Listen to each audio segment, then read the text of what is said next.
Hello sa mga crypto lover natin dyan. So, andito tayo ngayon para i-share natin dun sa mga gustong kumita sa habang nagtitrade, no? So, una ay dapat aralin mo muna yung market. So, dapat alam mo. So, yung mga cryptocurrency na may posibility na tataas. Ano ba yung mga gandang cryptocurrency market ngayon, no? So, dito, magkakaroon ka ng guide upang tuturuan mo kung paano ka kikita dito sa cryptocurrency trading market.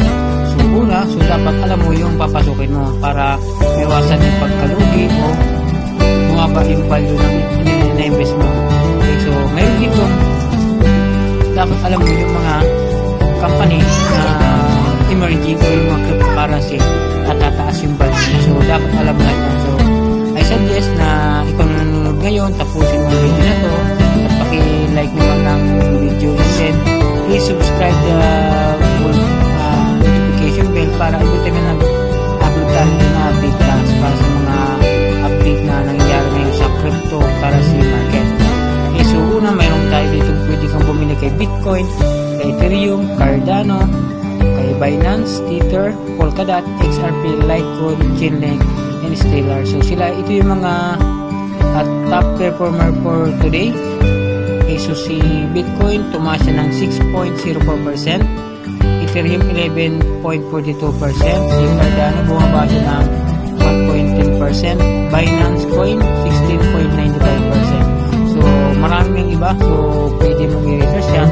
Ngayon ang tanong ng iba, paano ako makakabili ng crypto altcoin o paano ako bibili? So una, dapat meron kang application na gagamitin. So ano ba yung application na pwede mong gamitin? So maraming application na pwede kang magamit. So ito magbibigay tayo ng mga example nun. So pwede nyo itong download sa Play Store, sa Google App Store na.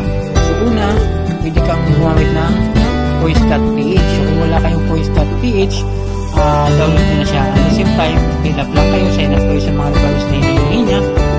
So para magamit nyo siya as a crypto trading.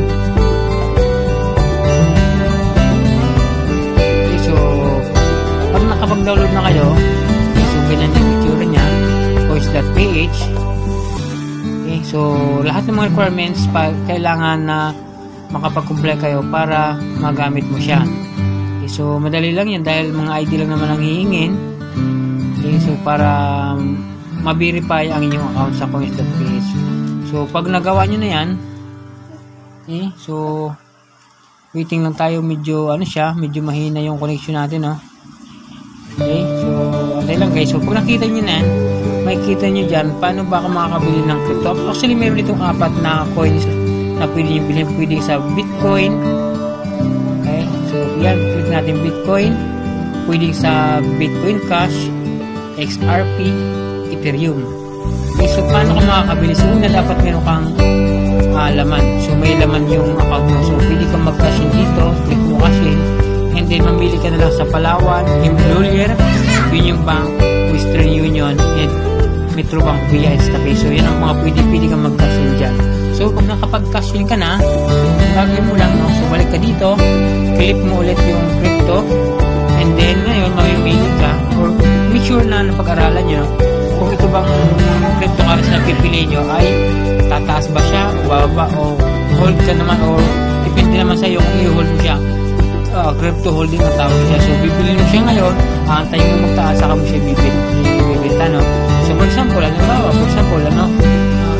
napili mo si Bitcoin, bumili ka ngayon ng Bitcoin, no? So mas na may laman na yung account mo o yung portfolio mo, click mo lang dito yung buy. So click mo lang yan. Kung na-click mo yan, so pwede ka nang bumili. Convert mo lang dito, click mo yung convert, and then papasok na yan dyan sa yung sabihin yung pera mo, naibili mo na ng Bitcoin. So, ganoon lang din yan. So, balik tayo dito. Pwede rin Ethereum. Okay? So, yan. Pwede kang bumili niyan. Pwede rin Bitcoin Cash. Or, pwede rin XRP. So, mamimili ka lang dyan. Okay? So, kung hindi Coins.ph, pwede ka rin gumamit ng ibang apps, which is Abra. Ayan. Okay? So, si Abra Wallet. So, pwede nyo gamitin yan. Katulad ko na yan ang ginamit ko ng Abra Wallet. So, mayroon na tayo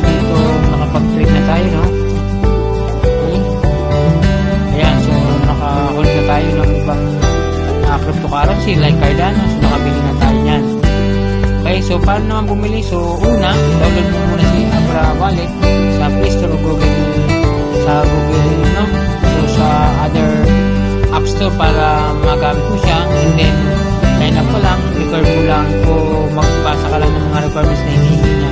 And then, para maka-trade ka, add money. So, andyan, makikita mo naman dyan, pwede 7-Eleven, cash, deposit, cryptocurrency, Visa, Mastercard, and bank wire transfer. And then, so, pag nailaman na, ang gagawin mo lang, no, pupunta ka lang sa exchange. So, i-exchange mo lang. Yan, click natin. Ayan, exchange. And then, kung pera yan, so, mamimili ka lang dyan sa mga cryptocurrency na to kung ano ang gusto mong bilhin. Okay, so, pag namili mo na yan, click mo lang yan, and then makikita na doon sa portfolio mo. Katulad sa akin, ayan o, balik tayo. So, makikita dyan, is a total trade portfolio. So, ganoon lang siya guys, kadali, no? So, bilihin nyo lang siya kung gusto nyo mag-trade o gusto nyo mag-hold ng cryptocurrency. So, I hope guys na mayroon kayong natutunan sa video na to, at kung mayroon kayong natutunan at kung mga tanong pa kayo, pwede kayong mag-comment para sa susunod nating video, yun ang gagawin nating video. At please please hit the notification bell para every time na mag-upload tayo ng mga video na regarding sa cryptocurrency na update dito, ma-update po kayo. So, maraming salamat guys sa pakikinig at sa panonood natin. Thank you, and I hope na